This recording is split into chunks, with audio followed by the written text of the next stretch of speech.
Hello বন্ধুরা, আশা করি আপনারা ভালো আছেন। দেখে নিন 1-3-2025 শনিবার শুভ সংখ্যা বা লাকি নাম্বারস। কলকাতা FFTM চ্যানেলে যে সকল বন্ধুরা নতুন এসেছেন প্লিজ চ্যানেলটিকে লাইক করুন আর শেয়ার করুন। টিপস ফ্রিতে পাওয়া যায়, টিপসের জন্য কাউকে টাকা দেবেন না।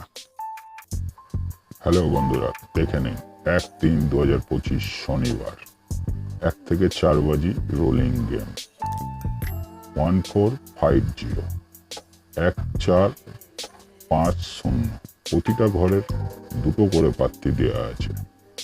আশা করি বন্ধুরা পাস হয়ে যাবে। ওয়ান টাইম পাস, একবার পাস হয়ে গেলে ছেড়ে দেবেন। দেখে নিন আজকে 2 ডিজিট রোলিং গেম শনিবার 2-0, 2-এর একটা প্রার্থী, 0-র একটা প্রার্থী। আশা করি বন্ধুরা পাস হয়ে যাবে, ওয়ান টাইম পাস। 28 তারিখ শুক্রবার 4 ডিজিট গেম থেকে নাম্বার 4 পাস, 2 ডিজিট গেম থেকে নাম্বার 0 পাস।